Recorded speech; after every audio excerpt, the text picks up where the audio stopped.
네, 안녕하세요. 서울대학교 병원 피부과 이동훈입니다. 오랜만에 이 비욘디에서 찾아뵙는데요. 오늘은 저희 PD님께서 시사 이슈 라이브라는 어떤 코너에 저를 불러주셔가지고 이렇게 참여하게 됐습니다. 오늘 혹시 그 썸네일 여기 보신 분 있으실지 모르겠는데요. 이제 피부와 뇌가 서로 연결되어 있다라는 이제 물음표로 이제 어떤 썸네일이 나왔는데 오늘 최근에 사실은 저희 연구도 있고 굉장히 흥미로운 논문이 나와서 이제 그 논문 중심으로 좀 말씀을 드리려고 합니다. 사실 저희 이 뇌 같은 경우에 저희가 스트레스 받고 잠 못 자고 그러면은 이제 피부가 나빠지고 또 막 의대생들 시험 공부 많이 했을 때 이런 피부 장벽이 약해지고 그런 연구들은 좀 접해 보셨을지 모르겠는데요. 실제로 이 스트레스 받고 잠 못 자고 그러면은 저희 몸에 이런 전체적으로 이상 소견이 나타나면서 피부가 좀 가려워지기도 하고 좀 더 건조해지기도 하고 그런 변화들은 잘 알려져 있는데요. 네, 오늘 제가 말씀드릴 내용은 오히려 이제 피부 쪽에서 약간 뇌 쪽으로 좀 영향을 보이는 그런 내용에 대해서 말씀을 드리려고 합니다. 예, 저는 이제 서울대 병원에 근무하고 있고요. 저희 이런 아토피 피부염이라든지 접촉 피부염, 알레르기 그런 쪽에 대해서 주로 연구를 많이 하고 있고 또한 피부 장벽학회라고 저희가 피부를 구성하고 있는 바깥쪽에 피부 장벽이 제일 중요하다는 거를 많이 알고 계실 텐데요. 그런 그 학회에서도 저희 활동을 많이 하고 있습니다. 그래서 이제 뇌랑 피부랑 아까 연결이 돼 있다는 걸 좀 말씀을 드렸는데요.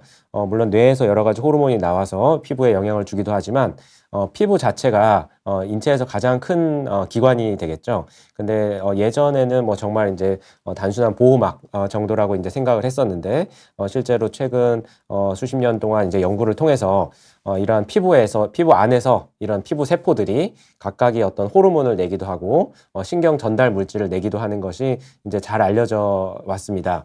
그래서 굉장히 다양한데요. 뭐 스트레스를 받았을 때 이 뇌에서 어떤 호르몬을 내는 것뿐만 아니라 피부 안에서도 자체적으로 어떤 호르몬을 내서 어떤 변화를 좀 일으키게 되는데요. 그래서 실제 이런 그림을 보시게 되면 뭐 스트레스를 받거나 이런 좀 위험 신호가 왔을 때 여러 가지 이제 그 피부 내에서의 신경들이 참 작용을 해가지고 뭐 콜티졸 같은 걸 내서 다시 어떤 뇌 쪽에 영향을 좀 미친다든지 그런 것들이 잘 알려져 있습니다. 그래서 실제로 보게 되면 이것은 뭐 상대적으로 좀 예전 논문이긴 한데요. 피부 안에서 이런 이 피부 바깥쪽에 어떤 구성하고 있는 각질 형성 세포라는 세포가 있는데요. 그런 세포를 비롯해서 멜라닌 세포라든지 이런 신경이라든지 이런 뭐 땀샘, 기름샘 그런 곳에서 다 어떤 호르몬들을 내는 것을 알 수가 있겠고요. 이런 신경 펩타이드라든지 신경 전달 물질을 내게 되겠고 또한 이러한 것들이 실제로 피부에 또 작용을 해가지고 어떤 반응을 일으키는 이런 호르몬 수용체들이 굉장히 다양한 것들이 알려져 있습니다. 여기 보시면은 뭐 이런 이 갑상선 호르몬 수용체 같은 것들도 여기 보이는 것을 알 수가 있고요. 그래서 뭐 이런 이 스테로이드 호르몬 수용체 같은 것들도 여기 나타나 있고 굉장히 다양한 수용체들이 알려져 있고요. 또 이런 것들 보면 이제 뭐 성장 호르몬 수용체라든지 뭐 안드로겐 수용체라든지 그런 것들이 잘 알려져 있습니다. 그래서 실제적으로 이런 피부가 보면은 이 자체적으로 신경 내분비계를 갖게 되고요. 신경도 있고 내분비계도 있고 그래서 호르몬도 내고 그 호르몬을 다시 받아들여서 어떤 작용도 일으키게 되겠고 근데 이제 이렇게 하는 이유가 제일 중요한 이유가 외부 환경의 변화를 좀 감지하는 역할을 하기 때문입니다. 그래서 저도 이제 저희 대학에 인체 환경 경계생물학 연구소라는 곳에 이제 소장을 하고 있는데 이러한 외부 환경의 변화를 감지하는 피부에 굉장히 중요한 기능이 있고요. 이런 것들이 이제 신경 전달 물질을 통해서 이제 뇌로 이렇게 전달이 되는 것이 굉장히 잘 알려져 있습니다. 근데 저희가 이제 최근에 그 발표한 연구가 있는데요. 이것은 저희가 보통 이 햇빛을 많이 쬐면 이 햇빛 노출 부위에 이제 노화가 많이 진행되는 것을 저희가 이제 광노화라고 얘기를 하는데요. 이런 만성 자외선 노출에 의한 광노화가 이런 기억력 저하를 유발하는 것에 대한 이제 논문을 증명을 해서 굉장히 나름 좋은 이 저널에 이제 발표를 했습니다. 저와 이제 정진호 교수님, 저희 과의 정진호 교수님, 그리고 저희 생리학 교실에 이제 이용석 교수님하고 같이 수행을 했고요. 그래서 그 결과를 조금 말씀드리고, 또 최근에 이런 나온 논문에 대해서도 좀 말씀을 드리도록 하겠습니다. 그래서 저희가 앞서 말씀드린 대로 자외선 조사를 하게 되면 이 나이가 들면 이렇게 좀 약간 창백해지면서 이런 얇아지는 이런 노화 현상이 나타나게 되는데 이것은 이제 좀 나이가 들면서 좀 막을 수 없는 노화의 측면이 있습니다. 그래서 그런 것들을 어떤 시간의 흐름에 따른 저희가 내인성 노화라고 얘기를 하게 되겠고요. 근데 이제 햇빛을 많이 쬐는 부위들은 저희가 피부 주름이 더 두꺼워지고 이거 색깔도 좀 진해지고 그 다음에 뭐 혈관도 좀 늘어나고 그런 변화를 갖게 되는데 그런 것들이 이제 광노화가 일어났다고 얘기를 할 수가 있겠습니다. 그래서 저희는 이제 어떤 이 마우스 실험이긴 했는데요. 사람한테는 이렇게 할 수는 없기 때문에 어떤 주 3회 동안 일주일에 3번씩 자외선을 적정한 세기로 너무 세지는 않게 적정한 세기로 이제 마우스 피부에다가 눈은 가리고 이제 저희가 어떤 조사를 했는데요. 그랬더니 약간의 이제 피부가 좀 두꺼워지면서 조금 주름이 조금 늘어나는 것을 알 수가 있고요. 그렇지만 많이 어떤 심한 반응이 나타나지는 않습니다. 근데 요거를 보시게 되면 이제 요거는 저희가 자외선을 조사하지 않은 그러니까 그냥 제어만 두고 그 다음에 어떤 빛을 쬐지는 않은 마우스들이 되겠고요. 그래서는 요거는 이제 자외선을 쬐고 어떤 6주 동안 이렇게 좀 노출이 된 마우스들이 되겠는데요. 여기 보시면은 저희가 나중에 또 결과를 설명을 드리겠지만 이것은 이 어떤 마우스의 행동 실험인데 그 마우스들은 저희가 이 물체가 새로운 것이 나오면은 이렇게 좀 더 관심을 많이 보이게 됩니다. 그래서 이게 새로운 물체나 물체의 위치가 바뀌면은 그쪽에 좀 더 관심을 많이 보이게 되는데요. 그래서 이 대조군의 어떤 햇빛을 쬐지 않은 쥐들은 이렇게 좀 새로운 물체에 대해서 좀 더 많은 관심을 보이게 되는데 자외선을 쬐 이런 생쥐들은 새로운 물체가 바뀐다 하더라도 이런 새로운 물체에 대한 관심이 굉장히 좀 떨어지는 것을 이제 확인을 했습니다. 그래서 인지 기능이 감소되는 것이 되겠고요. 그래서 이것은 이제 어떤 데이터를 좀 보여드리는 것인데, 이런 물체의 위치를 좀 바꾸거나, 물체의 어떤 종류를 바꾸거나, 그 다음에 이런 마우스가 이런 미로를 잘 찾아가는지, 그런 저희가 행동 실험, 잘 알려져 있는 행동 실험이 있는데요. 그런 것을 했을 때, 자외선을 쬐 생쥐들은 이러한 기능이 좀 더 다 떨어지는 것을 확인을 했고, 실제로 저희가 기억을 제일 중요하다고 생각하는 것이 이런 해마, 저기 히포캠퍼스라는 해마의 어떤 그 머리에 있는 해마라는 부분이 있는데요. 그 부분에 이런 신경 생성이 굉장히 중요합니다. 근데 그런 신경 생성을 하려면 저희가 운동을 막 열심히 한다든지 그런 것들이 좀 도움이 되는 걸로 잘 알려져 있는데요. 근데 저희가 자외선을 많이 쬐주게 되면 그 어떤 기억 형성이 좀 굉장히 유의하게 떨어지는 것을 이제 확인을 했습니다. 그리고서는 실제로 어떤 염증 같은 것들도 여기 이제 어떤 이거는 이제 새로운 신경이 생기는 것을 보여주고 있는데요.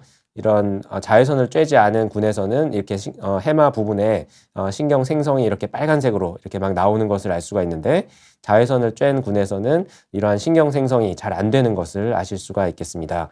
그래서는 이런 신경의 어떤 요 마커는 저희가 얼마나 잘 분열을 하는지 그런 것들을 좀 더 이렇게 증식을 해서 좀 조원 방향으로 되는 거를 좀 보여주고 있는데요.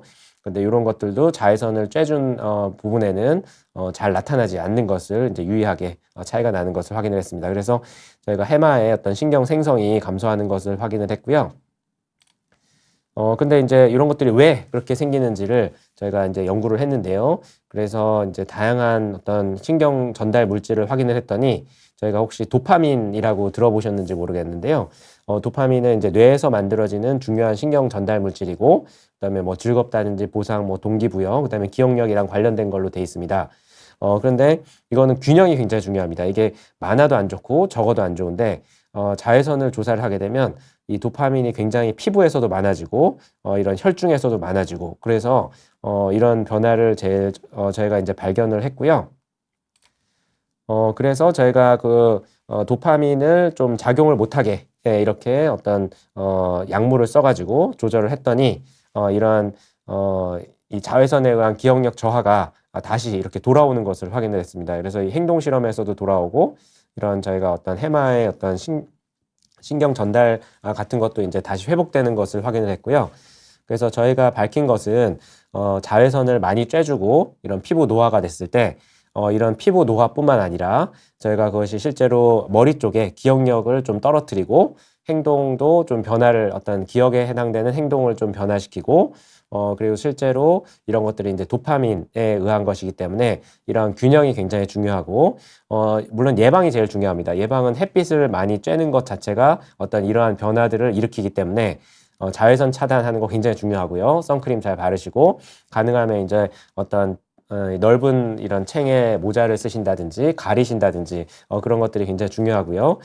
그래서 혹시 이제 이렇게 노출이 돼서 이런 해마 쪽에 머리 쪽에 기억력 쪽의 변화를 막기 위하기 위해서는 저희가 이제 도파민 같은 신경 전달 물질을 조절하는 것을 이 밝힌 논문이 되겠습니다. 그래서 저희가 실제로 이게 이제 올해 한 6월에 나온 논문이었는데요. 그래서 이제 저희 이런 뉴스에도 이제 많이 나온 바가 있고요. 자외선이 기억력을 감퇴하고 도파민 수준을 변화시켜서 해마 기억을 상실하는 그런 연구 결과를 이제 보여드린 바가 있습니다.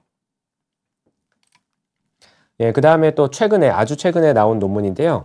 이것은 이제 지난달에 나온 논문이 되겠는데, 이 내용을 보시게 되면, 그 피부의 노화 세포가, 피부에 이제 어떤 세포들이 점점 이게 나이가 들거나 자외선을 받거나, 또 어떤 다른 이런 산화 스트레스를 받거나 그런 경우에 저희가 세포 노화라는 과정을 보이게 됩니다. 이 말이 약간 어려워서 저희가 다음 슬라이드에서 좀 말씀을 드릴 건데요.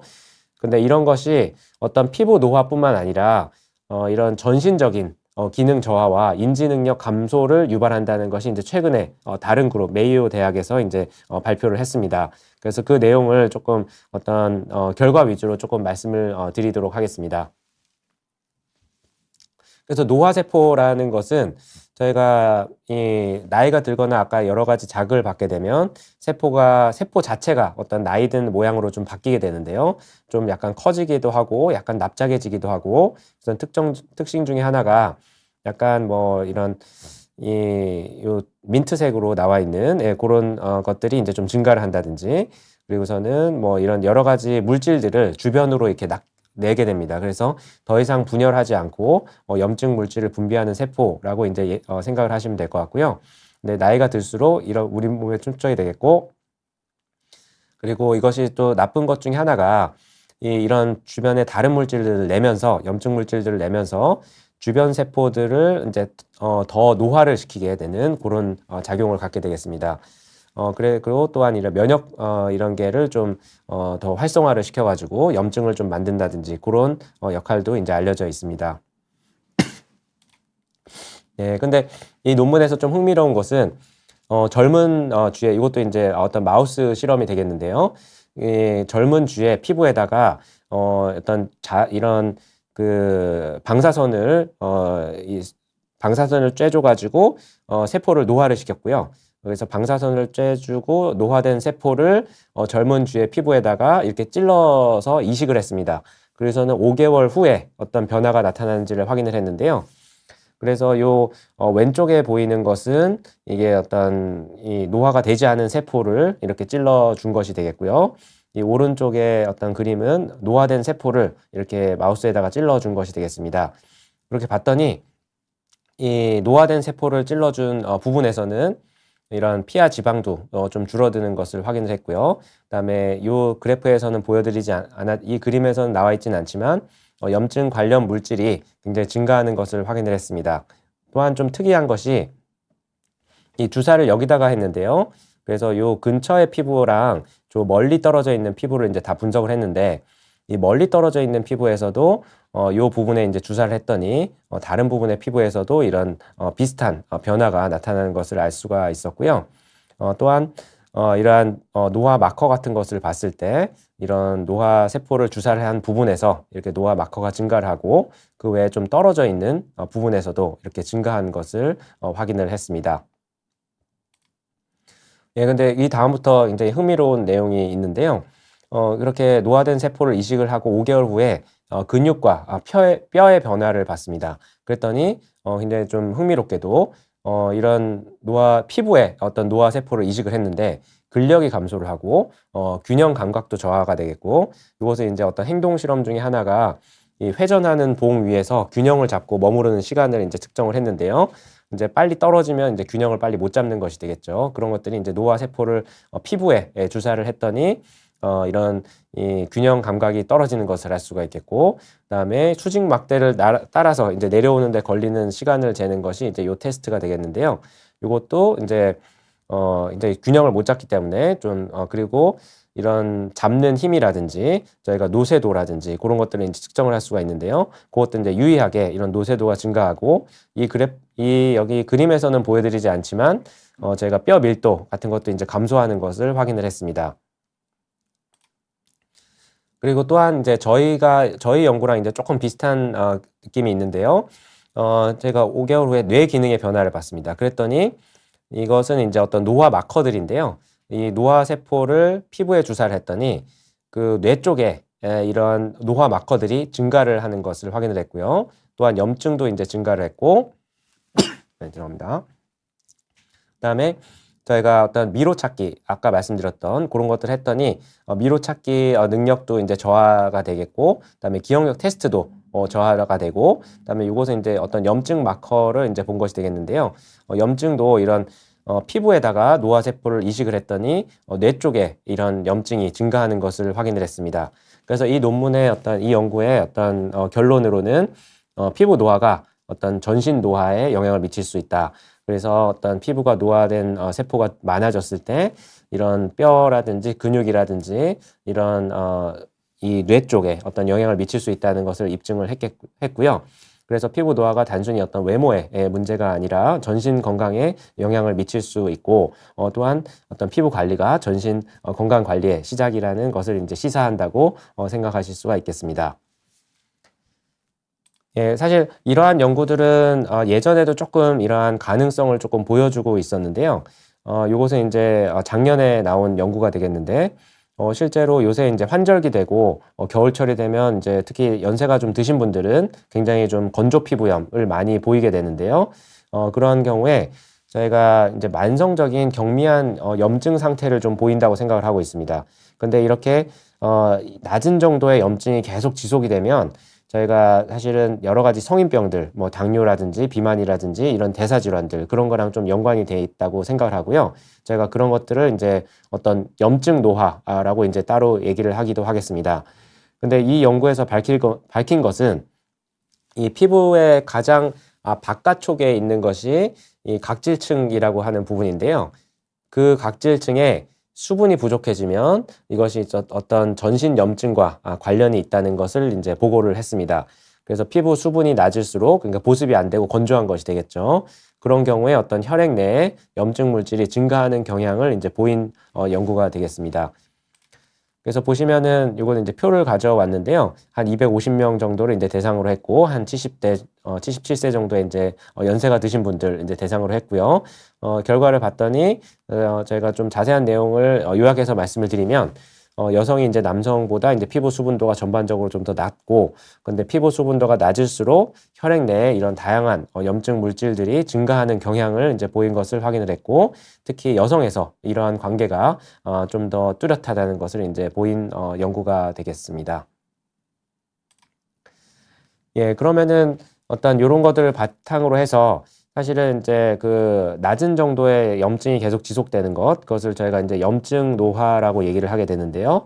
이러한 염증 노화 같은 것들이 어떤 인지 기능 장애, 저희가 MCI, 즉 미니멀 코그니티브 임페어먼트라는 어떤 어떤 증상이 있겠는데요.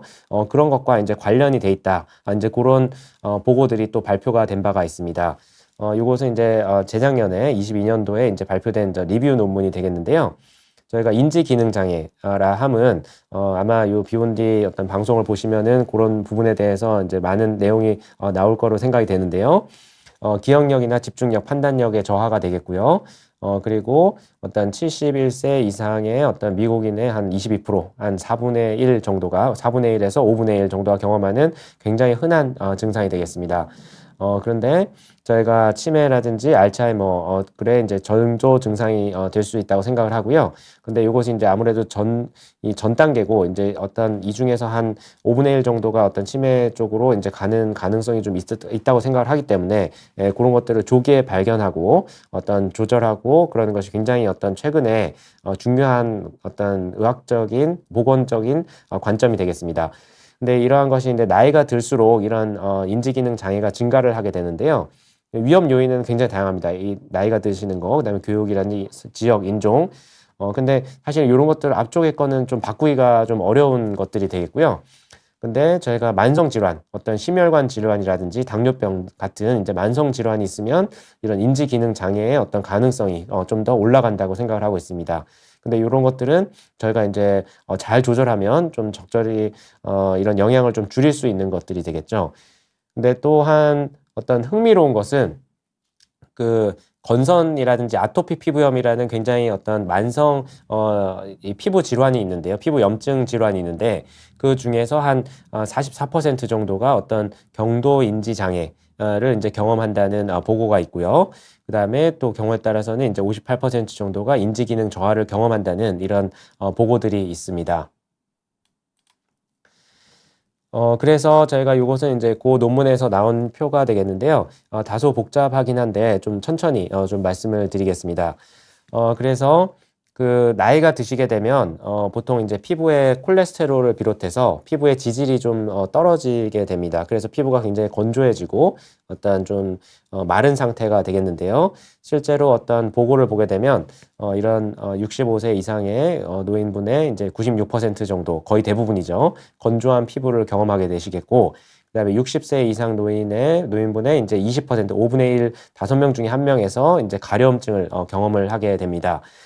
그렇게 되게 된 이런 원인으로 보게 되면 저희가 그 어떤 투과 장벽 같은 것들이 이제 좀 굉장히 좀 약해지겠고, 그 다음에 수분도도 좀 떨어지고, 그 다음에 약간 약산성이었던 이런 산성도, 피부의 산성도가 조금 더 알칼리성으로 좀 바뀌어서 이러한 것들이 어떤 문제가 되게 되는데요. 또한 이 아까 말씀드렸던 건선이라든지 뭐 아토피 피부염이라든지 그런 염증성 피부 질환이 있는데요.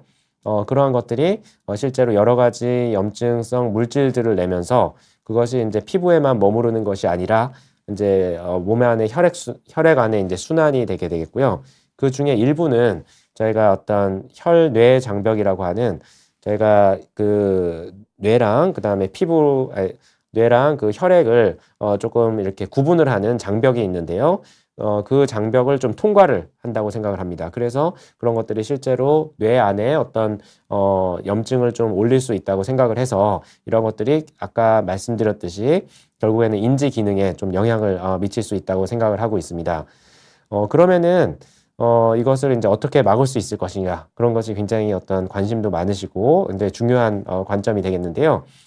이런 것들을 막으려면 저희가 어떤 노화 피부가 됐을 때 건조한 것, 그런 것들이 결국에는 이런 염증을 좀 올리고, 그 다음에 이런 염증성 피부 질환에서도 이런 염증이 혈액을 통해서 전신으로 퍼지고 염증 물질이 뇌에 영향을 주는 것이기 때문에 이러한 염증 피부 질환을 적절하게 조절하는 것이 어떤 피부뿐만 아니라 어떤 뇌에도 굉장히 중요한 방법이 되겠고요.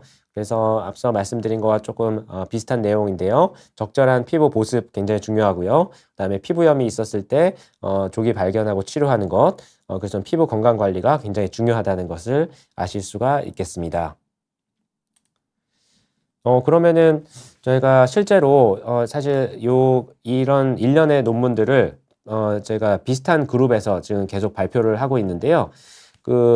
실제로 이 그룹에서 어떤 보습제를 충분히 썼을 때 나이가 많은 사람들에서 이런 인지 기능을 좀 예방할 수가 있는가, 그런 거에 대해서 연구를 했습니다.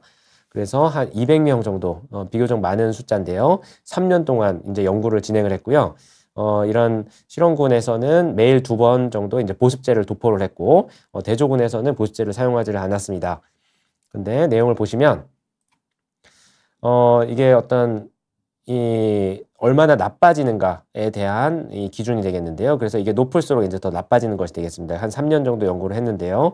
봤더니, 이런 보습제를 바르지 않은 군에서는 이렇게 점점 시간이 지날수록 좀 나빠지는 이 인지 기능이 좀 나빠지는 것을 확인할 수가 있는데요. 근데 이 치료군에서는 이러한 것이 치료군이라 하면 이제 보습제를 열심히 바르도록 이제 어떤 안내를 한 그런 그룹이 되겠는데, 그런 그룹에서는 3년이 지나도 계속 비슷한 상태를 잘 유지하는 것을 알 수가 있습니다. 그렇기 때문에 사실 앞서 말씀드린 대로 연세가 드신 노인분 같은 경우에는 거의 대부분, 특히 이제 환절기 겨울철에 굉장히 이 건조하고 가려우신 거를 알 수가 있겠는데요. 그런 것들이 물론 어떤 가려움을 예방을 하고 피부를 좋게 만드는, 피부를 좀 맨들맨들하고 이렇게 부드럽게 만드는 것뿐만 아니라 특히 이러한 것이 인지 기능 저하에도 저하 예방에도 굉장히 중요할 수 있다. 그런 관점의 연구가 되겠습니다. 물론 저희가 이게 한 200명 정도를 대상으로 한 것입니다만 좀 더 많은 수를 대상으로 하는 것도 필요할 수가 있겠고요. 또 뭐 어떤 보습제마다 또 굉장히 효과가 다양한 어떤 성분이 좀 다양할 수가 있기 때문에 어떤 보습제가 좀 더 도움이 될지 그런 거에 대해서는 추가적인 연구가 좀 필요할 것으로 생각이 됩니다만 기본적으로 보습제를 충분히 바르시는 것은 이런 피부 상태뿐만 아니라 인지 기능 저하를 예방할 수 있을 가능성이 좀 있다는 어떤 연구 결과가 되겠습니다. 예, 그래서 이제 거의 마지막 슬라이드인데요. 그러면 인지 기능 저하를 막기 위한 대책은 어떻게 해야 될까요? 앞서 이제 저희 그룹에서 이제 나온 연구를 보시게 되면 어떤 자외선 조사 때문에 이제 머리가 나빠진다라고 이제 말씀을 드렸는데요. 그러면은 가장 좋은 것은 이제 예방입니다. 예방이라서 이제 선크림을 열심히 이제 바르시는 것이 좀 필요하겠고요. 그다음에 두 번째, 저희가 아까 말씀드렸던 대로 나이가 드시게 되면 이 피부가 건조해지고 콜레스테롤 떨어지고 그런 것들을 이제 예방 또는 어떤 더 이상 진행하지 않게 하려면 이제 필요한 것은 이제 보습제가 되겠죠. 그래서 예, 보습제를 열심히 사용하는 것이 특히 지금 같은 환절기라든지 이런 저희가 겨울철에는 굉장히 중요하겠습니다. 그래서 전신적으로 잘 바르시는 게 중요하겠고요. 그리고 이제 앞서 말씀드렸던 가장 최근에 나왔던 이제 외국 그룹의 어떤 논문을 보게 되면 이 피부 안에 어떤 노화 세포가 많아졌을 때 이런 근육이라든지 어떤 뼈라든지 어떤 뇌 쪽에 어떤 안 좋은 영향을, 전신적인 영향을 좀 미치게 되는 것을 보고를 했기 때문에 저희가 이런 피부 안에 노화 세포가 많아지는 이유는 굉장히 다양합니다만 대표적인 게 어떤 자외선 노출, 그리고 어떤 산화 스트레스, 그리고 어떤 이런 공해라든지 미세먼지라든지 그런 것들이 잘 알려져 있습니다.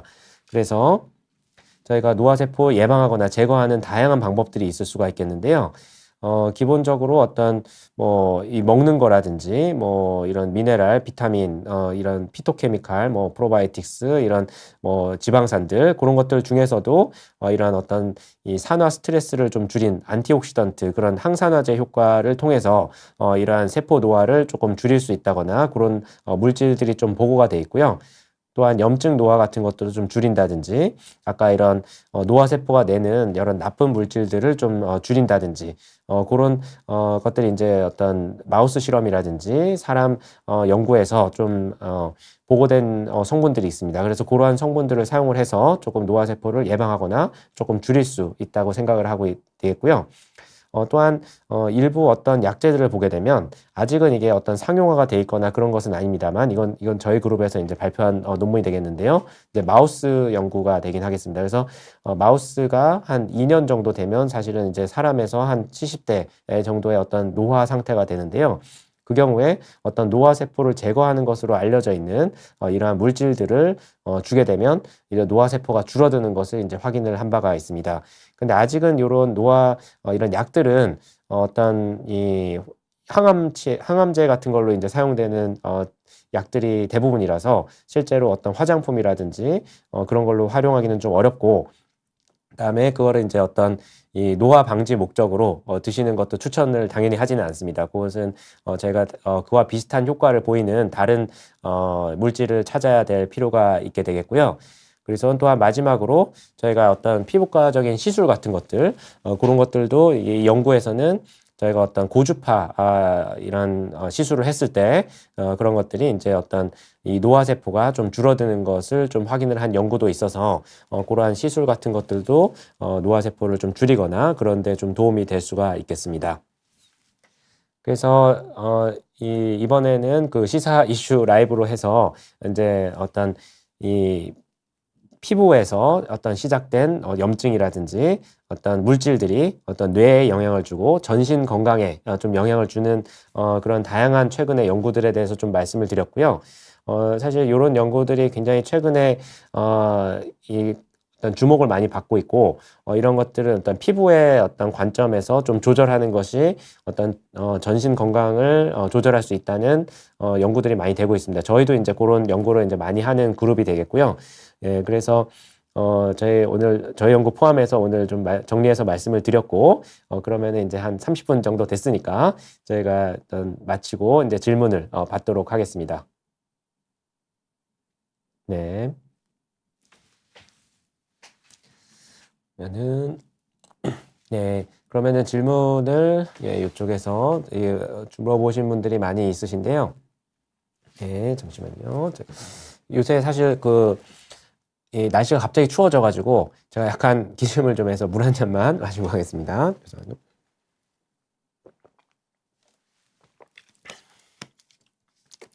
예, 지금 순서가 이쪽에 있으신 박지연님께서 이제 질문을 주셨는데요. 이 먹는 것과 피부가 연결이 되는지 이제 말씀을 주셨고요. 그다음 밀가루를 많이 드시거나 이제 요거트를 많이 드시거나 그런 것들에 대해서 말씀을 주셨는데요. 예, 말씀하신 대로 이제 먹는 것들이 아까 제가 마지막 쪽에도 이제 잠깐 언급을 좀 드렸는데요. 아무래도 제가 먹는 것들이 어떤 전신적으로 흡수가 되는 것들이 또한 마찬가지로 피부에도 연결이 되어 있기 때문에 저희가 물론 직접적으로 어떤 시기를 통해서 어떤 피부 염증을 조절을 한다든지 어떤 피부 노화를 막는다든지 그런 것들은 아주 이 어떤 임상적으로 환자라든지 일반인을 대상으로 연구가 아주 많이 돼 있지는 않습니다. 그렇지만 기본적으로 어떤 드시는 거랑 특히 어떤 이 앞서 잠깐 나왔던 뭐 비타민이라든지 어떤 그런 것들이 이제 항산화 어떤 효과를 좀 가질 수가 있겠고, 물론 이제 그것도 어느 정도 농도라든지 종류에 따라서 굉장히 좀 주의하거나 좀 이렇게 잘 조절할 필요는 있겠는데요. 그런 비타민, 미네랄 그리고 여러 필수 지방산들이라든지 뭐 경우에 따라서는 프로바이오틱스라든지 그런 것들도 이제 어떤 피부에 있어서의 영향이 좀 있는 것으로 알려져 있고요. 말씀하신 대로 뭐 밀가루라든지 요거트 그런 것들이 요거트는 이제 어떤 저희가 프로바이오틱스 유산균으로 생각을 할 수가 있는 것인데요. 그런 것들이 이제 어떤 유익균 같은 것들이 장에 좀 많아진다면 어떤 피부에도 좀 좋은 영향을 좀 미친다는 보고들도 좀 있겠고요. 어떤 피부 노화라든지 어떤 아토피 피부염이라든지 그런 피부 염증에 대해서 여러 가지 보고가 있고 저는 밀가루 같은 경우에는 사실은 이제 여러 관점들이 있는데요.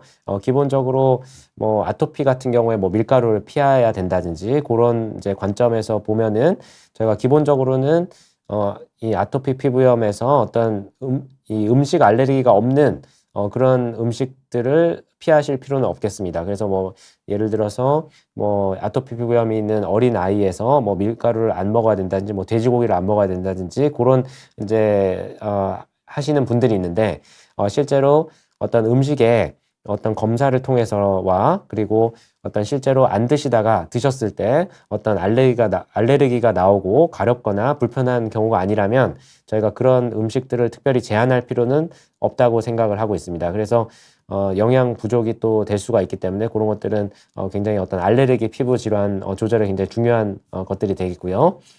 그래서 기본적으로는 먹는 것과 피부가 뭐 좀 알레르기가 있는 이런 음식들은 조금 피하는 것이 좋겠지만 무조건 피하는 것이 아니라 어떤 알레르기가 있는지를 확실히 확인을 한 다음에 이제 피하는 것이 필요하겠고요. 그다음에 일부 어떤 뭐 예를 들어서 뭐 항산화라든지 그런 최근에 어떤 여러 가지 뭐 효능이 알려져 있는 그런 것들은 좀 피부에 좀 영향을 좀 미칠 수도 있겠습니다. 예, 그다음에 암모나이트 님께서 피부가 촉촉해지라고 물을 많이 드셨는데 물을 많이 드시는 게 효과가 있을까요? 요새 환절기라서 이제 피부가 너무 푸석해지는 것 같다고 하셨고요. 이제 물을 많이 드시거나 이제 어떤 팩을 하거나 하는 것에 대해서 말씀을 주셨습니다. 저희가 물론 이제 물이 부족하면 저희가 어떤 이 피부도 이제 수분이 당연히 좀 떨어질 수가 있기 때문에 물이 부족한 상태에서는 좀 충분한 양의 물을 드시는 것이 좀 어떤 피부의 수분도 좀 유지하는 데 좀 도움이 될 수는 있겠고요. 그렇지만 이제 좀 충분한 상태에서 더 이런 물을 뭐 좀 너무 과량으로 드신다든지 그런 거는 저희가 권장을 하지는 않겠습니다.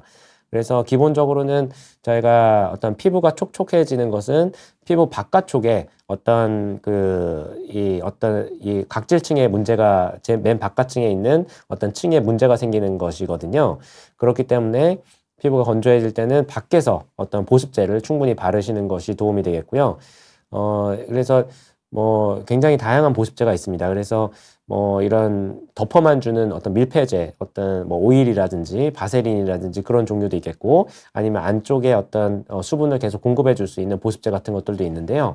그래서 기본적으로는 이런 환절기라든지 어떤 그 겨울철이라든지 그렇게 굉장히 많이 건조할 때에는 저희가 보통 크림 종류의 어떤 보습제를 권장을 드리고요. 그 다음에 여름철이라든지 그런 때는 약간 이제 크림 종류가 조금 끈적거리는 느낌이 있을 수가 있기 때문에 또 약간 덜 건조하니까요. 그런 경우에는 저희가 약간 물기가 좀 있는 이런 로션 제형을 조금 더 추천을 드리고 있습니다.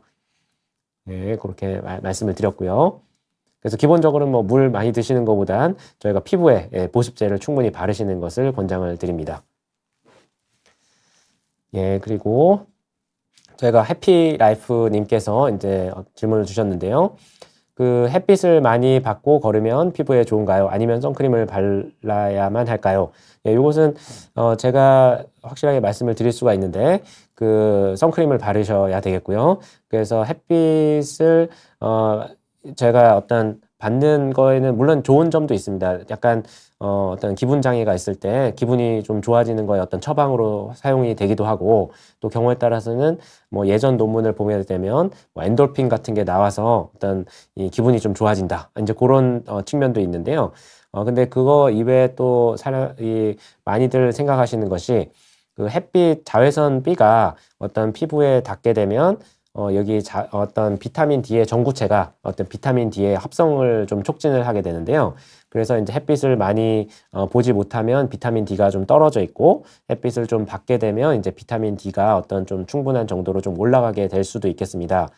그렇지만 저희가 이제 피부과 의사의 관점에서는 햇빛을 많이 받으시면 피부 노화, 제가 주름도 많이 생기고, 그 다음에 어떤 피부 색소도 많이 생기고, 그 다음에 아까 보셨듯이 이 얼굴 피부 이 노화가 햇빛 때문에 온 부분과 아닌 부분을 비교해 보면 사실은 요 어떤 피부 노화가 이 심하게 온 부분들은 저희가 햇빛을 안 받았으면 다 어떤 예방할 수 있는 어떤 피부 노화라고 보실 수가 있겠습니다. 그래서 그런 것들을 막기 위함이고, 또한 우리나라에서는 아주 흔하진 않지만 피부암 같은 경우에도 어떤 햇빛 자외선을 많이 받았을 때 증가할 수가 있기 때문에 저희가 햇빛은 가능하면 좀 차단을 하시고, 어떤 모자도 큰 걸 쓰시고 가리시고, 특히 햇빛이 강한 때에는 그다음에 선크림도 2시간마다 계속 덧바르시는 걸 권장을 드리고요.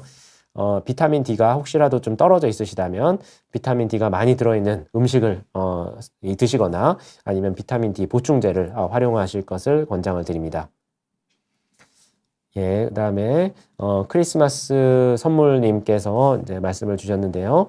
30대 중반으로 가니까 어떤 팔자 주름이 생기고 이제 볼이 꺼지는 것 같다고 하셨고요. 혹시 생기가 좀 없어 보이는 피부가 되어갈 때 어떻게 좀 하면 피부에 생기가 있고 푹 꺼짐을 없앨 수 있을지에 대해서 말씀을 주셨습니다.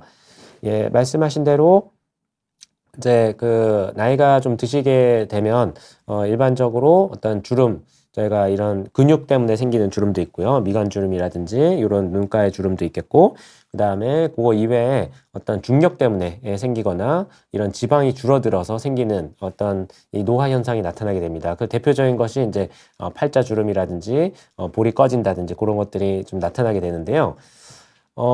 사실은 저희가 물론 저희가 자연 노화 같은 측면에서는 이것을 좀 이 시간의 흐름에 따라 생기는 노화이기 때문에 조금 막기가 어려운 부분이 있지만 저희가 기본적으로 그 햇빛 때문에 생기는 어떤 광노화 같은 측면에는 이게 막을 수 있는 어떤 피부 노화이기 때문에 어떤 이 자외선 차단제를 충분히 바르셔서 좀 예방하는 것을 권장을 드리고요. 그 다음에 사실 이제 어떤 피부에 생기가 있는 거에 대해서는 사실은 요런 것들 같은 경우에는 조금 아마 비욘디에서 어떤 다른 방송에서 좀 다뤘을 것 같은데요.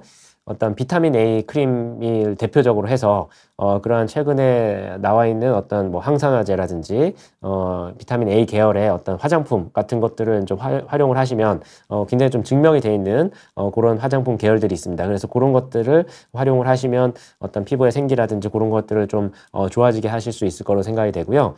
그거보다 조금 더 적극적으로 하시고 싶다면 사실은 저희가 어떤 굉장히 다양한 뭐 레이저라든지 저희가 뭐 에너지 기반 장비들, 뭐 고주파라든지 이런 초음파 이런 여러 다양한 것들을 사용을 해서 이런 이 피부의 어떤 결이라든지 꺼진다든지 그런 것들을 좀 좋게 만들 수가 있고 이런 꺼진 것도 조금 좋아지게 할 수 있기 때문에 그런 것들은 저희가 피부과 전문의의 상담을 한번 받아보시기를 권장을 드립니다. 예, 그리고 저희가 DH 김님께서 이제 말씀을 주셨는데요. 그 최근에 귀 부분에 이제 혈종이 고이는 많이 불편하셨을 것 같은데요. 그래서 시린지 흡인 치료를 빨리 해주는 것이 좋다고 말씀을 주셨는데요. 예, 3주 전에 이비인후과에서 치료를 받았는데 재발했는데 혹시 피부과에서도 치료를 하는지 피부과는 트리암시놀론 주입술이 아닌 다른 방법으로 접근하는 프로토콜이 있는지 물어보셨는데요. 사실 굉장히 구체적이어가지고 저희가 요거는 사실은 환자분을 직접 보고 저희가 판단을 해야 될 필요성이 좀 있을 걸로 생각이 됩니다. 저희가 이게 어떤 부위라든지 뭐 어떤 뭐를 좀 누르고 있다든지 그런 어떤 크기, 위치 그런 거에 따라서 굉장히 치료가 다양해지거든요. 그래서 사실은 요 경우에는 뭐 일단 혈종이 왜 생기는지 그런 것들을 이제 좀 확인을 좀 해볼 필요는 있다고 생각을 하고요. 그래서 혈종이 있는 거랑 어떤 위치라든지 어떤 염증이 있는지 염증이 없이 어떤 피만 고이는 건지 그런 거에 대해서 좀 어떤 치료 방법이 굉장히 다양해지기 때문에 그건 증상을 좀 보시고 판단을 하실 필요가 있을 것 같고요. 저희 피부과에서도 당연히 어떤 아주 깊게 들어가고 그런 게 아니고 피부 쪽에 어떤 증상이 있는 것이라면 당연히 저희 과에서도 이제 치료를 많이 하고 있습니다. 그래서 피부과 전문의의 어떤 상담을 받아보실 것을 권장을 드립니다. 예, 그리고 예, 저희 마음산책님께서 말씀을 주셨는데요. 팔, 다리 등 어떤 몸을 전체적으로 손을 마찰하듯이 비벼주시기를 이제 매일 30분 정도 해주셨더니 이제 차분해지고 그 고요해지고 일단 뇌가 안정이 되고 그 다음에 나아가서는 팔에서 피가 흐르는 소리까지 뚜렷이 들렸다고 하셨는데요. 뇌와 피부에 어떤 신경세포가 연결되어 있어서 나타나는 현상이라고 봐도 되는지요? 라고 질문을 주셨습니다. 예. 글쎄요. 그거는 일단은 지금 뭐 굉장히 차분해지고 안정되셨다는 점에서 뭐 이런 지금 하고 계신 그런 방법을 좀 지속하시는 것도 좋다고 생각을 하는데요. 글쎄요. 기전 같은 거에 대해서 이제 말씀을 주신 건데 저희가 기본적으로는 저희가 뇌에서 어떤 척수로 이제 어떤 신경이 세포가 이어지게 되겠고요. 거기서 이제 그 척추에서 이제 어떤 또 이 신경 세포가 나와서 이게 피부에는 신경의 어떤 끝이 있습니다. 신경 말단이라고 하는 부분들이 있어서 그 말단 부분에서 어떤 감각을 느끼게 되는데요. 기본적으로는 이런 피부의 신경 말단에 어떤 굉장히 다양한 이 자극을 어떤 느끼게 되겠습니다. 어떤 지금 저희 잘 아시는 이런 뭐 감각이 닿는 거라든지 압력이라든지 그 다음에 어떤 가려움이라든지 통증이라든지 그런 걸 이제 느끼게 되겠는데요. 그래서는 그런 것들에서 어떤 마찰이라든지 그런 것 때문에 이 신경 전달 물질이 좀 어떤 변화를 좀 보이게 될 수는 있겠습니다. 그래서 그런 것들이 신경 전달 물질의 어떤 변화를 통해서 어떤 2차적으로 일단 좀 염증 같은 걸 좀 줄어들고 신경세포가 좀 안정이 되고 그런 것 때문에 어떤 전신적인 영향이 좀 나타날 수 있었을 거로 생각은 되는데요. 근데 어떤 기전 같은 경우에는 사실은 어떤 과학적인 증명이 좀 필요하기 때문에 제가 말씀드린 건 약간 가설적인 측면이고 추가적인 연구가 좀 필요할 것으로 생각이 됩니다. 예, 그리고 썰님께서 이제 말씀을 주셨는데요. 그 두드러기에 쓰는 항히스타민제 중에서 콩팥이 아닌 간에 작용하는 약이 있을까요? 그래서 콩팥에 비교적 안전한 약은 무엇일까요? 예, 사실 요거는 사실 구체적인 질문을 해주셔가지고 요것도 이제 항히스타민제는 굉장히 다양한데요. 뭐 대표적인 것으로는 사실은 뭐 콩팥에 많이 쓰는 게 이제 페니라민 뭐 그런 성분이 있습니다. 그런데 이게 약간 졸릴 예전에 이제 나온 약에서 약간 졸릴 수도 있고, 그래서 이제 모든 분한테 좀 맞는다든지, 그런 거는 정말 이제 진료를 통해서, 조금, 확인을 하실 필요가 있고요. 또 이런 약들을 또 처방이 필요하기 때문에, 한번 지금, 진료를 보고 계시는 이 피부과 선생님과 상의를 하셔가지고 결정을 하시는 게, 좋으실 것 같습니다. 그렇고요. 그래서 오영도님께서 이제 말씀을 주셨는데요. 그 허리 입원 치료 시에 기저귀 차시는 걸 이제 10년 넘게 하시면서 고생하시는데요. 그 기저귀 찬 부분에 발적과 함께 가려움이 나타나면서 전신 가려움을 나타나셨고, 이제 화가 치밀어 오를 정도로 가려워서 피부를 도려내고 싶을 정도로 잠도 못 잘 때가 많다고 하셨습니다. 그리고 면역 억제제와 졸레어 이제 어떤 주사제, 생물학 제제를 말씀 주신 것 같은데요. 효과가 없으시고, 그다음에 항히스타민제를 뭐 복용을 하시면서 스테로이드 연고를 바르고 계시면서 어떤 가려움증을 덜 느끼게 하는 방법에 대해서 말씀을 하셨고요. 그다음에 이어서 하시는 질문인데요. 그 작은 상처도 잘 낫지 않고 수주일 지나서 낫고 상처 흔적도 그대로 남아 있고, 그다음에 피부 장벽이 깨진 거 그리고 또 어떤 피부 가려움증과 상처가 잘 낫지 않는 것이 모두 면역과 관련된 것인지를 질문하셨습니다.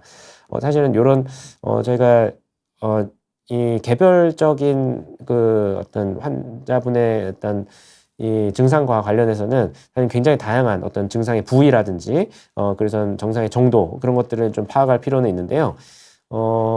네, 지금 말씀하신 부분으로는 기본적으로 기저귀 찬 부분에 발적과 함께 가려움이 나타났으면 이제 접촉 피부염이 가장 의심되는 상황인데 접촉 피부염이 이렇게 전신적으로 어떤 민감화가 되면서 좀 나타나는 좀 퍼지는 경우들이 있겠습니다. 그래서 굉장히 좀 심하게 나타나는 경우라서 이제 잠을 못 주무시는 경우가 있으신 것 같은데요. 근데 사실은 이제 항히스타민제도 이제 종류에 따라서 조금 사람마다 좀, 더 잘 맞는 약이 좀 있을 수 있다고 생각을 하고요. 그렇지만 기본적으로 어떤 면역 억제제 같은 거나 졸레어 같은 걸 쓰셨는데 효과가 없으셨다면 사실은 굉장히 좀 심하신 걸로 생각이 되고, 그런 경우라면은 저희가 조금 개별화돼서, 조금 다양한 어떤 약들을 조금 이렇게 사용을 해보시면서 좀 맞는 약을, 조금 찾으실 필요는 있다고 생각이 됩니다. 그래서, 또한 어떤 이 상처가 잘 낫지 않고 이렇게 상처 흔적이 남아 있는 것은 제가 아무래도 좀 피부가 약해져 있어서 쉽게 이제 이 어떤 가벼운 자극만으로 쉽게 이제 어떤 그 염증이 생기고 잘 낫지 않는 현상으로 생각이 되고요. 그래서 기본적으로는 뭐 가렵다든지 상처가 낫지 않는 것이 뭐 피부 면역과 관련된 것이라고 이제 말씀을 드릴 수는 있겠고요. 그렇지만 이제 어떤 상처가 잘 낫지 않는 것은 또 피부 바깥쪽에 이런 피부 장벽이랑도 관련이 돼 있기 때문에 그런 것들을 충분히 어떤 이 재생 연고 같은 걸 좀 쓰신다든지 아니면 좀 촉촉하게 해주시는 게 상처에는 제일 좋거든요. 그래서 경우에 따라서는 이런 수분 이런 붙이는 것들, 그런 것들을, 드레싱 제제, 그런 것들을 사용을 하시면 좀 도움이 되실 것 같고요.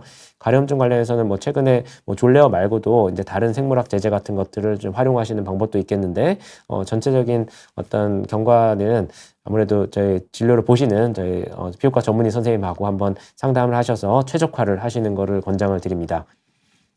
그리고 제가 시간이 별로 없어서 좀 빨리 말씀을 드리면 김지은님께서 말씀을 주셨는데요. 어떤 독한 피부 연고나 크림 무좀약을 바르시면 뇌에 부담이 되시는지를 말씀을 주셨는데요. 사실은 그거는 제가 필요한 부분에 어떤 필요한 약을 바르시는 거는 저희가 문제는 안 됩니다. 오히려 이제 어떤 증상이 있을 때 그 증상 어떤 피부 염증이라든지 무좀 때문에도 어떤 피부 염증이 생기게 되는데요. 그런 염증 때문에 어떤 염증 저희가 물질들이 이 전신 순환을 하게 되고 그다음에 뇌에까지 영향을 주는 가능성이 있기 때문에 그런 것들을 없애주는 것이 더 어떤 필요한 것이 되겠고요.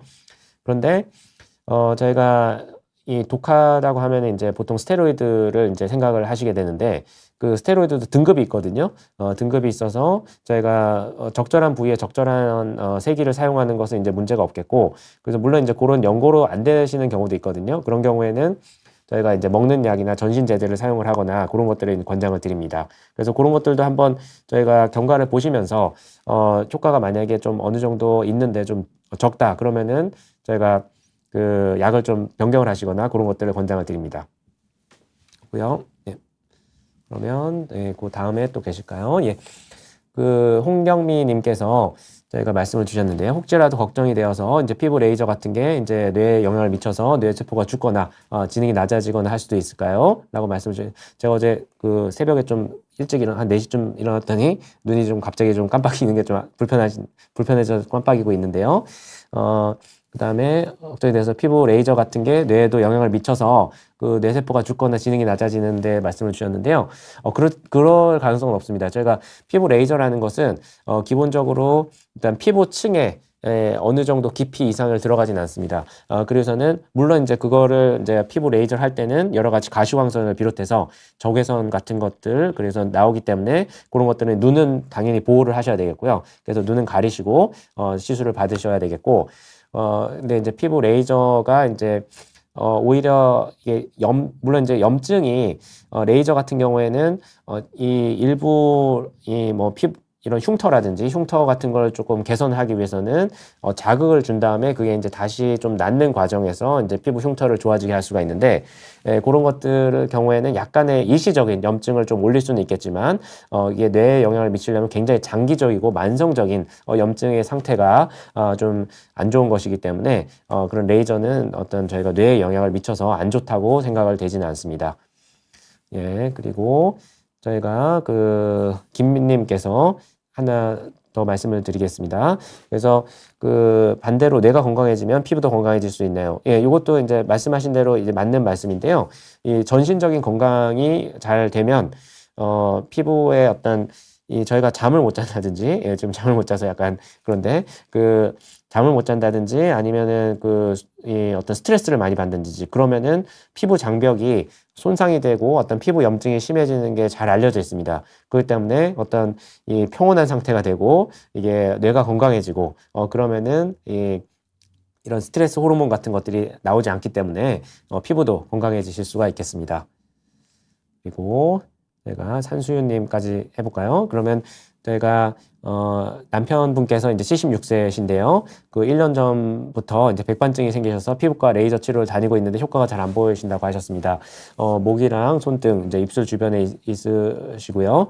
백반증으로 스트레스를 받고 있는데 어떻게 하면 좋을지 혹시 뇌하고 관련이 있을지에 대해서 질문을 해주셨는데요. 예, 근데 예, 사실 이제 저희가 이 손등이라든지 입술이라든지 그런 부분이 사실 좀 효과가 조금 쉽지 않은 부분이긴 합니다. 그래서는 백반증 같은 경우에도 이게 중증도라든지 그런 거에 따라서 굉장히 좀 치료가 개별화돼야 되는 부분이 있는데요. 그래서 사실은 이제 좀 계속 퍼지는 양상이시라면 조금 뭐 먹는 약을 좀 쓰기도 하고 뭐 레이저 치료를 같이 하기도 하고 굉장히 다양한 치료를 하기 때문에 한번 이것도 사실은 개별화된 그런 분의 어떤 증상 같은 경우에는 이런 질문으로는 조금 알기 어려운 부분이 있다 보니까 지금 진료하고 계시는 이 선생님하고 한번 상의를 하셔서 만약 효과가 잘 안 보이신다면 어떻게 조금 더 적극적인 방법을 하실지 아니면 또 경우에 따라서는 이 레이저 치료 효과가 어느 정도 나타나지 않고 이게 안정형이 있는 상태라면 저희가 좀 더 어떤 뭐 레이저 좀 다른 종류의 레이저라든지 아니면 어떤 멜라닌 이런 세포를 좀 이식을 한다든지 굉장히 다양한 수술적 방법들도 있습니다. 그래서 그런 방법들을 어떤 상담을 해보시는 것도 도움이 되실 것 같습니다. 네. 그리고 예, 그러면은 이제 추가로 아마 시간이 돼서 이제 다음 순서 때문에 이제 마무리를 해야 되는 것 같고요. 예, 그럼 예, 날씨가 좀 쌀쌀한데 다들 이제 혹시 밖에 계신 분들은 귀갓길에 조심히 감기 걸리지 마시고 잘 들어가시고요. 또 내일 모레 좀 더 추워진다고 하니까 그런 건강 관리 잘 하시고 또 겨울철 환절기에는 항상 이제 보습제를 잘 바르셔서 이런 그 뇌 건강까지 또 전신 건강까지 좀 지키시는 이런 이 날씨가 이런 계절이 되시면 좋겠습니다. 네, 감사합니다.